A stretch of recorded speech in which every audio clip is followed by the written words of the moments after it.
Assalamualaikum dulur sahabat tani, jumpa lagi dengan petani cakep. Oke sahabatku para petani dimanapun berada, pada kesempatan pagi ini ya, seperti biasa ini aktivitas di kebun. Kali ini saya akan melakukan penyemprotan gulma pada tanaman kacang tanah. Nah, jadi bagi yang belum tahu cara mengatasi gulma pada kacang tanah, yaitu dengan kita melakukan penyemprotan menggunakan herbisida kadril yang seperti ini. Kadril yang akan kita gunakan untuk membasmi gulma pada tanaman kacang tanah. Sedangkan untuk dosis penakaran yang saya gunakan seperti apa, jadi ikuti terus video kali ini dan jangan lupa dukungannya dengan membantu menekan tombol subscribe dan nyalakan juga loncengnya biar selalu mengikuti video dari petani cakep yang terbaru. Oke, untuk video selengkapnya dan penjelasannya mengenai pembasmian gulma pada kacang tanah, kita simak yang satu ini. Terima kasih, mantap. Sahabatku petani, untuk penyemprotan gulma pada tanaman kacang tanah, yaitu herbisida yang saya gunakan seperti ini bentuknya. Kemasannya seperti ini ya, obat yang kita gunakan untuk melakukan penyemprotan gulma pada tanaman kacang tanah. Untuk mereknya ini Kadril. Jadi kemasannya seperti ini, polos ya, tidak ada label ataupun apa. Kalau untuk Kadril ini yang ada labelnya itu di toko pertanian itu biasanya yang satu jerigen itu 5 literan itu yang ada kemasannya, tapi kalau yang seukuran segini tempatnya seperti ini ya, polosan. Oke, untuk dosis penakaran yang akan kita gunakan dalam tangki 20 liter yang saya gunakan, yaitu kita kasih 3 tutup dari kemasan ataupun botol dari herbisida ini.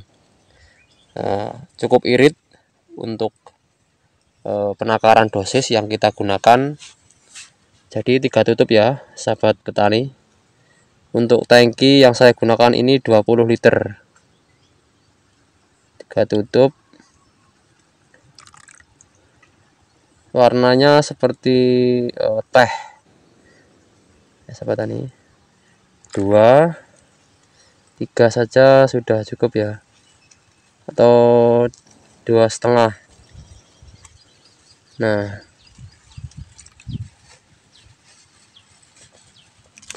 oke, jadi untuk penakaran dosis pada herbisida Kadril ini kita sesuaikan pada tangki. Kalau tangki sampean menggunakan 14 liter itu 1,5 sampai 2 tutup sudah cukup, tergantung dari kelebatan gulma yang ada pada tanaman kacang tanah Anda.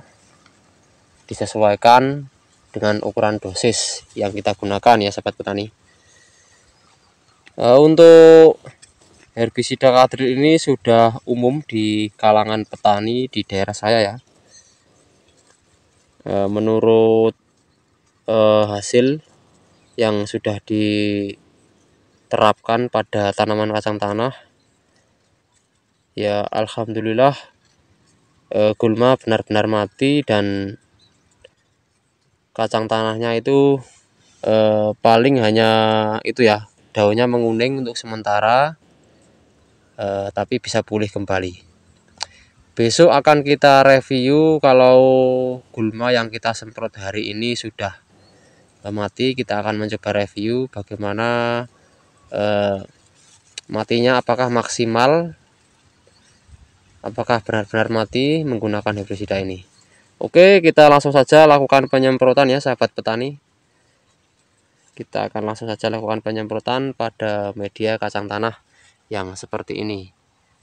Nah, ini tumpang sari, ada jagung, ada cabai, dan ada kacang tanah. Ini rumputnya sangat lebat sekali, harus segera disemprot. Oke, kita langsung saja lakukan penyemprotan.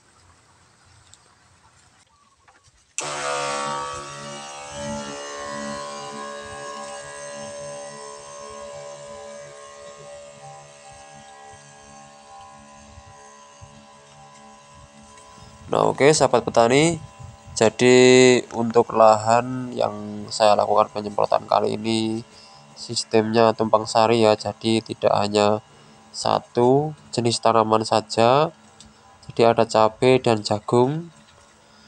Jadi kita lakukan penyemprotannya harus hati-hati ya, karena herbisida ini difokuskan aman kalau untuk kacang tanah, tapi kalau untuk cabai dan jagung bisa mati ya sahabat petani. Jadi ini kita lakukan penyemprotannya juga harus hati-hati, takut terkena daun cabai dan jagung.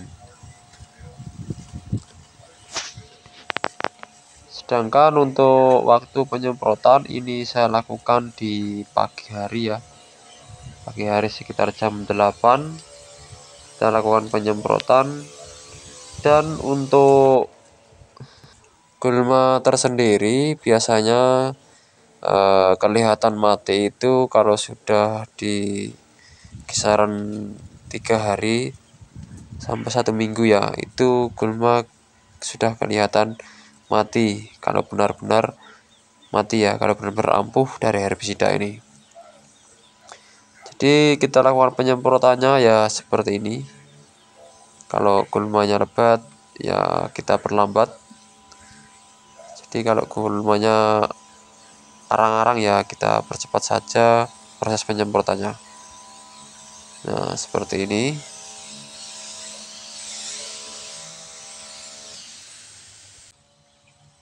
Sedangkan untuk perawatan dari kacang tanah setelah dilakukan penyemprotan gulma bisa langsung dilakukan pemupukan. Untuk cara pemupukannya bisa ditabur menggunakan ponska merah dan lalu diairi biar pupuk cepat meresap pada tanaman.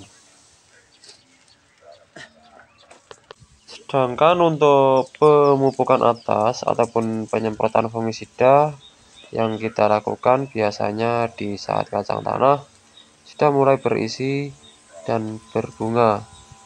Untuk jenis fungisida yang kita gunakan biasanya skor. Fungisida skor yang selalu kita terapkan pada tanaman kacang tanah menjelang berisi sahabat tani ya. Tentunya akan memaksimalkan buahnya dan memadatkan isi dari kacang tanah itu tersendiri. Jadi seperti itu untuk perawatan demi perawatan dari awal sampai panen. Oke sahabat tani, jadi untuk video kali ini itu dulu ya, semoga bermanfaat untuk kita semua para petani. Jangan lupa dukungannya dengan menekan tombol subscribe dan nyalakan juga loncengnya biar sahabat petani selalu mengikuti dari video petani cakep. Akhir kata, wassalamualaikum warahmatullahi wabarakatuh. Petani Indonesia sukses selalu, jaya selalu. Terima kasih.